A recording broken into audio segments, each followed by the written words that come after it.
Work function, work function को phi symbol से represent करना है जी। और वर्क फंक्शन मैंने है थ्रेशोल्ड एनर्जी। थ्रेशोल्ड एनर्जी क्या है? वो मिनिमम एनर्जी जिसकी रिक्वायरमेंट है फोटो मटेरियल से इलेक्ट्रॉन एमिट करने के लिए। Concept clear? It is the minimum energy which is required to emit an electron from the photo material. Concept clear? तो जितना वर्क इलेक्ट्रॉन को फोटो मटेरियल से बाहर निकालने में लगता है वो उस एनर्जी के बराबर होता है, इसलिए थ्रेशोल्ड एनर्जी को ही वर्क फंक्शन कहा जाता है। तो इसमें आप क्या लिखेंगे? It is the minimum energy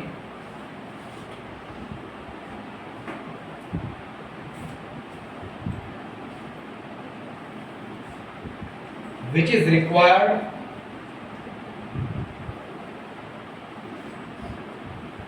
to emit an electron from photomaterial। वो फोटो मटेरियल अच्छा होता है जिसके लिए वर्क फंक्शन की वैल्यू कम होती है, थ्रेशोल्ड एनर्जी की वैल्यू कम होती है, मतलब उसे कम एनर्जी की रिक्वायरमेंट है इलेक्ट्रॉन के एमिशन के लिए। Concept clear? मान लीजिए एक photo material 2.14 electron volt energy प्राप्त करके अपने इलेक्ट्रॉन को एमिट कर देता है, तो वो ज्यादा अच्छा है उस फोटो मटेरियल से जिसे 3 इलेक्ट्रॉन वोल्ट एनर्जी की रिक्वायरमेंट होती है। कंसेप्ट क्लियर जी? 100% समझ आ गया? पक्का? वर्क फंक्शन कम, थ्रेशोल्ड फ्रीक्वेंसी, थ्रेशोल्ड एनर्जी कम, तो फोटो मटेरियल ज्यादा अच्छा। Concept clear? वर्क फंक्शन को फाई से रिप्रेजेंट करना है which is directly proportional to the threshold frequency. अब यहां से पता चलेगा थ्रेशोल्ड फ्रीक्वेंसी क्या है। वर्क फंक्शन थ्रेशोल्ड एनर्जी भी है, minimum amount of energy which is required to emit an electron from the photo material या फोटो इलेक्ट्रिक प्लेट। अब ये क्या है? थ्रेशोल्ड फ्रीक्वेंसी, मतलब minimum frequency which is required to emit an electron from the photo material. अगर आपके पास एक फोटोन है जिसकी frequency threshold frequency of the material से कम है, तब वो फोटोन उस इलेक्ट्रॉन को एमिट नहीं कर सकता जो आपको एमिट करना है। Concept clear? 100% समझ आ गया?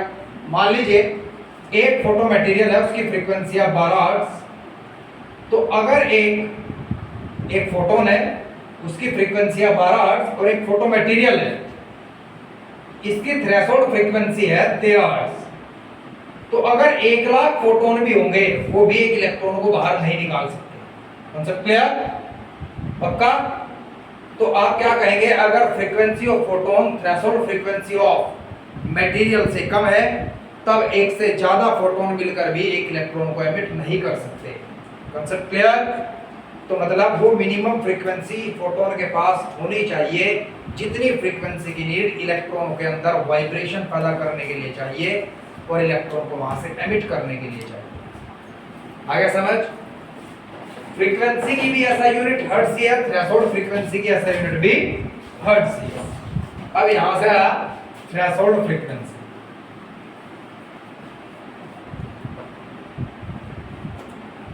इसे निम्न नोट से रिप्रेजेंट करेंगे आप। It is the minimum frequency which is required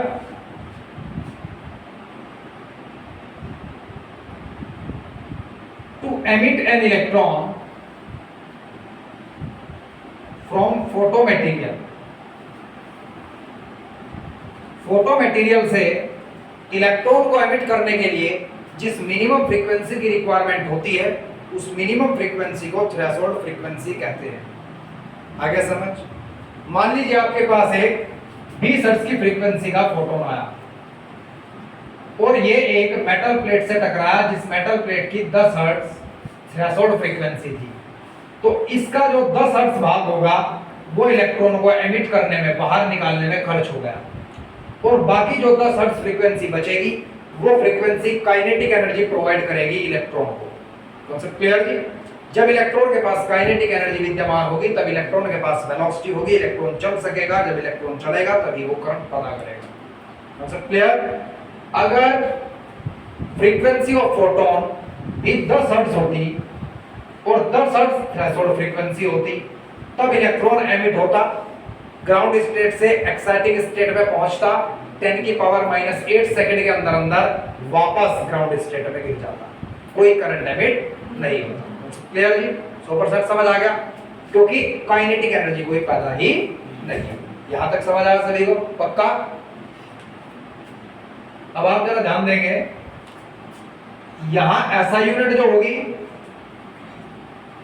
hertz, और यहां जो ऐसा यूनिट होगी वो जूल। अब यहां से क्वेश्चन आता है बड़ा बेहतरीन, if work function for caesium is 2.14 electron volt, calculate its threshold frequency, उसकी थ्रेशोल्ड फ्रीक्वेंसी ज्ञात कीजिए। तो आपको याद रखना है, वर्क फंक्शन एक एनर्जी है जो कि आपको इतनी दी गई है। एनर्जी की या वर्क की जो ऐसा यूनिट है वो जूल है, तो सबसे पहले आप लोग क्या करेंगे, इस इलेक्ट्रॉन वोल्ट को जूल में कन्वर्ट करेंगे। इलेक्ट्रॉन वोल्ट को जूल में किस तरीके से कन्वर्ट किया जाता है, इस E की वैल्यू होती है बेटा जी 1.6 10 की पावर -19 कूलम। अब मेरे पास वर्क फंक्शन हो चुका 2.14 into 1.6 into 10 की power -19 coulomb volt as it is. Coulomb into volt set to be joule, तो वर्क फंक्शन मेरे पास हो गया 2.14 into 1.6 10 की पावर -19 जूल। अब ये मेरे पास वर्क फंक्शन। अब वर्क फंक्शन का फॉर्मूला होता है h न्यू नॉट, मुझे निकालनी है थ्रेशोल्ड फ्रीक्वेंसी, तो phi upon h। Work function आपके पास ये आया है और h की वैल्यू आपके पास 6.63 10 की पावर -34 जूल पर हर्ट्ज होता है। जूल से जूल कैंसिल होगा और यहां से आप कैलकुलेट करके लिख देंगे और ऐसा यूनिट आएगी hertz. Is that clear to all of you? Concept clear? यहां तक लिखिए फास्ट।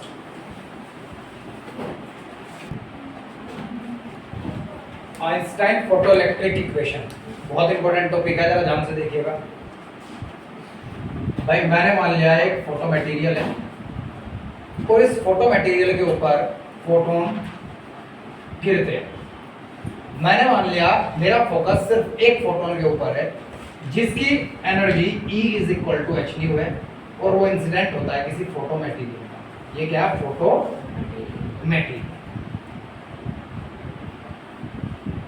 अब फोटो मटेरियल उसके इलेक्ट्रॉन्स इतने ज्यादा स्ट्रांगली बाउंडेड नहीं होते, लूजली बाउंड होते हैं, जो कि एक हल्की से ज्यादा थोड़ी धूप सी हो, जहां हीट हो और वो एनर्जी ले उससे धूप से और इलेक्ट्रॉन्स को ट्रांसफर हो जाए, इलेक्ट्रॉन एमिट हो जाए और करंट फ्लो होना स्टार्ट हो जाए। मैंने मान लिया फोटोन आया, इलेक्ट्रॉन से टकराया, तो इलेक्ट्रॉन को बाहर निकालने में जो काम हुआ वो वर्क फंक्शन है, उसे आपने ये मान लिया। और जो उसे चलाने में काम हुआ वो काइनेटिक एनर्जी ऑफ इलेक्ट्रॉन है जो 12 mv²। Is that clear? 100% समझ आ गया? तो according to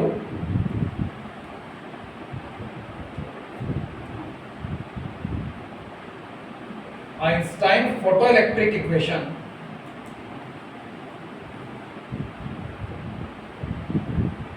when a photon of energy E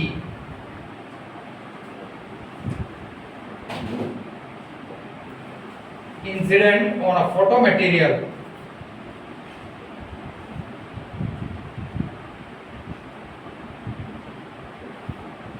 then its energy divided into two parts.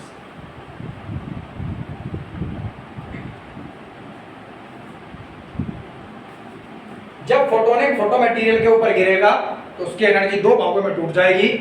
Energy का पहला पार्ट होगा work function, it is the minimum amount of work done to emit an electron from the photo material, और जो बची कुची energy होगी वो transfer होगी electron को उसे चलाने के लिए, जिसे क्या कहा जाएगा? Kinetic energy of an electron. Clear?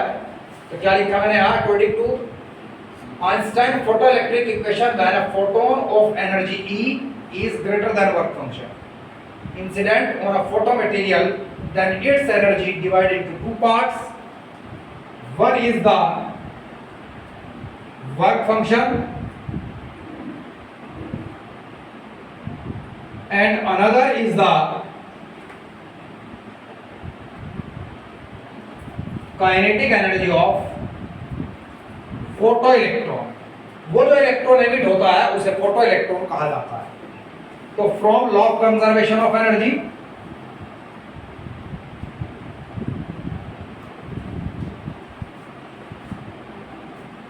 Law of conservation of energy से जो टोटल एनर्जी ऑफ फोटोन होगी वो दो भागों में टूट जाएगी, kinetic energy plus work function, या आप इस तरीके से लिख लीजिएगा work function plus kinetic energy of an electron. Energy of photon h nu naught nu और work function h nu naught था, अभी पढ़ाया मैंने आपको, और वर्क काइनेटिक एनर्जी को मैंने k मान लिया।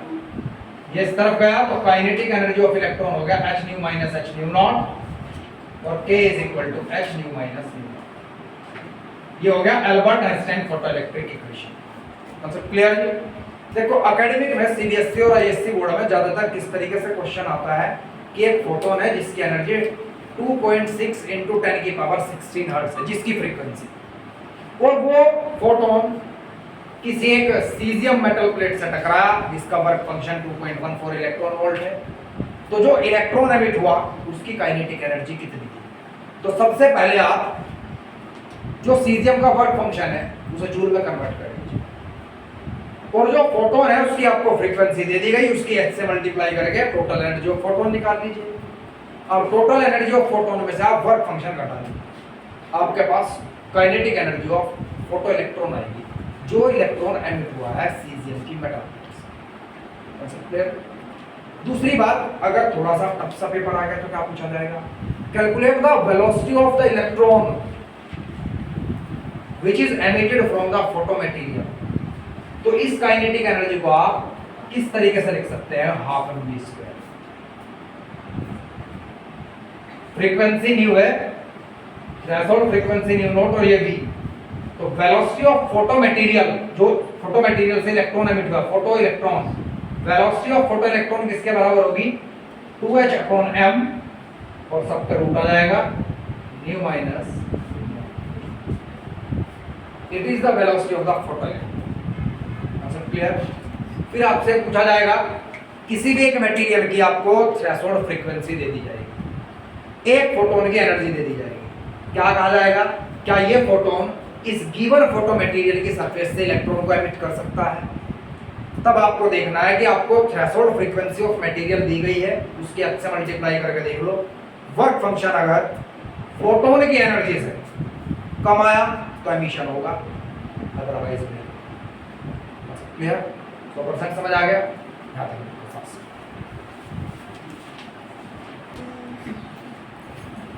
सवाल लिखो एक जल्दी fast. If a photon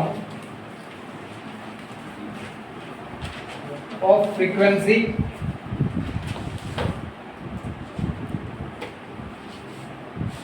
five 5.14 into 10 की power 16 hertz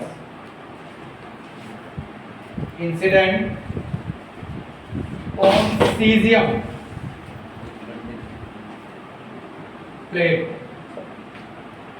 of work of threshold frequency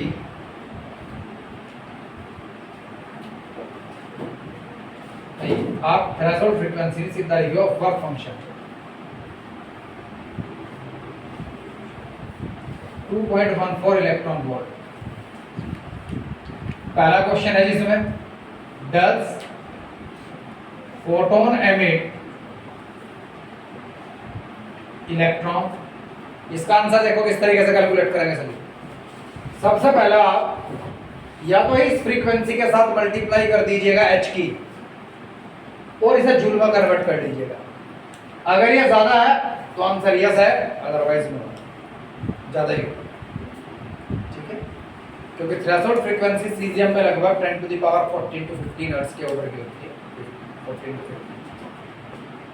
या फिर दूसरा तरीका क्या है, सबसे पहले इसकी थ्रेशोल्ड, इसकी फ्रीक्वेंसी आपके पास है ही, यहां से आप इसे जूल में कन्वर्ट करो और h से डिवाइड करो, आपके पास इसकी थ्रेशोल्ड फ्रीक्वेंसी आ जाएगी।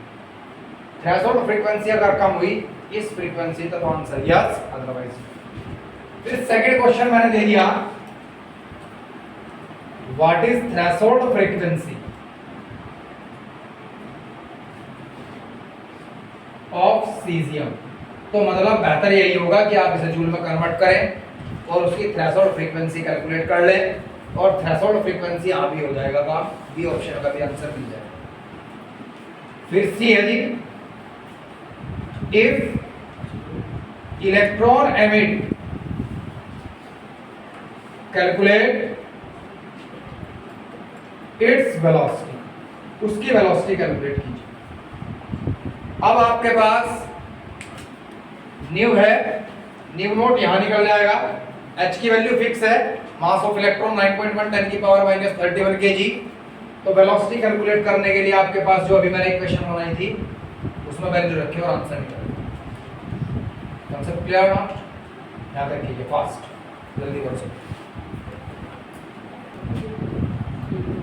अब है फोटो इलेक्ट्रिक इक्वेशन के इंपॉर्टेंट पोस्टुलेट्स। मेरे पास फोटो इलेक्ट्रिक इक्वेशन यह है बेटे, सभी को पता है kinetic energy of photo electron है,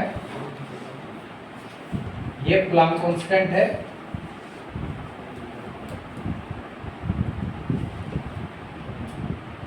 ये फ्रीक्वेंसी ऑफ फोटोन और ये थ्रेशोल्ड फ्रीक्वेंसी। देख बेटे, अगर आपको इलेक्ट्रॉन की काइनेटिक एनर्जी बढ़ानी है तो सीधी बात है फ्रीक्वेंसी की, जो फोटोन की फ्रीक्वेंसी है वो ज्यादा होनी चाहिए, ठीक है, या फिर थ्रेशोल्ड फ्रीक्वेंसी कम होनी चाहिए। याद रखेंगे हमेशा, याद रखेंगे। सवाल यह, अगर दो इलेक्ट्रॉन एमिट हुए, एक ऐसी सरफेस से एमिट हुआ है जिसकी फ्रीक्वेंसी थ्रेशोल्ड फ्रीक्वेंसी ज्यादा है और एक उससे हुआ जिसकी कम है, तो भाई जिसकी थ्रेशोल्ड फ्रीक्वेंसी ज्यादा है वह वेस्टेज ज्यादा है, वेस्टेज ज्यादा है तो इलेक्ट्रॉन की काइनेटिक एनर्जी कम है, इलेक्ट्रॉन की स्पीड कम। समझ गए आप मेरी बात? इसके बाद आप हमेशा याद रखेंगे, अगर फ्रीक्वेंसी कम होती है थ्रेशोल्ड फ्रीक्वेंसी से, then no emission take place. Emission take place क्यों नहीं हुआ? ऐसी अवस्था में अगर इसमें से आप ये घटाएंगे तो नेगेटिव टर्म आएगी। जब भाई न्यू नोट ज्यादा हो गया, ये ज्यादा हो गया, तो ये नेगेटिव टर्म होगी। जब ये नेगेटिव टर्म होगी तो काइनेटिक एनर्जी नेगेटिव होगी, और काइनेटिक एनर्जी नेगेटिव पॉसिबल ही नहीं होती, क्योंकि काइनेटिक एनर्जी का फॉर्मूला है हाफ mv²। मास हमेशा पॉजिटिव, हाफ पॉजिटिव और वेलोसिटी का स्क्वायर, वेलोसिटी नेगेटिव भी है तो भी स्क्वायर पॉजिटिव ही होता है। तो जब काइनेटिक एनर्जी हमेशा पॉजिटिव होती है और अगर थ्रेशोल्ड फ्रीक्वेंसी ज्यादा है तो ये टर्म नेगेटिव आई और काइनेटिक एनर्जी नेगेटिव बनेगी, which is not possible practically. तो आप लोग यही बात कहेंगे, if the frequency is less than the threshold frequency, no emission take place, because in this condition kinetic energy of the photo electron become negative practically, which is not possible. आगे समझ। इसके बाद एक इंपॉर्टेंट पॉइंट ये है, एक photon एक ही electron को एमिट करता है। ऐसा नहीं है कि अगर थ्रेशोल्ड फ्रीक्वेंसी 10 हर्ट्ज है और 100 हर्ट्ज की फ्रीक्वेंसी का फोटोन आया तो वो 10 एमिट करेगा, नहीं, वो एक फोटोन है तो वो एक इलेक्ट्रॉन को एमिट करेगा, बाकी की 90 हर्ट्ज फ्रीक्वेंसी को वो एनर्जी में कन्वर्ट करके काइनेटिक एनर्जी ऑफ इलेक्ट्रॉन बना देगा। Concept clear? 100% समझ आ गया। लेकिन अगर 10 हर्ट्ज की फ्रीक्वेंसी है फोटोन किसकी, 10 हर्ट्ज है थ्रेशोल्ड फ्रीक्वेंसी, और 1 लाख फोटॉन्स आए 9 हर्ट्ज की फ्रीक्वेंसी के, तो एक भी इलेक्ट्रॉन नहीं निकलेगा। Is that clear? 100% समझ आ गया। पहली condition, frequency of photon must be greater than the threshold frequency. Second condition क्या है कि अच्छा फोटो मटेरियल वो होगा जिसकी थ्रेशोल्ड फ्रीक्वेंसी कम होगी। तीसरा, जितनी ज्यादा फ्रीक्वेंसी फोटोन की होगी उतनी काइनेटिक एनर्जी फोटो इलेक्ट्रॉन की ज्यादा होगी। लेकिन याद रखिएगा हमेशा कुछ चीजें हैं, क्या, जो इलेक्ट्रॉन है, समझ रहे आप मेरी बात, उसके एमिट होने तक, फोटोन के टकराने से उसके एमिट होने तक ना के बराबर समय लगता है। तो आप लोग ये कहेंगे कि ये बहुत ही फास्टेस्ट प्रोसेस है, लगभग 1 सेकंड के अंदर अंदर 10 की पावर 18 इलेक्ट्रॉन्स तक एमिट हो सकते हैं। इज दैट क्लियर जी? Concept clear? कल postulate of photoelectric equation में आपको लिखना है।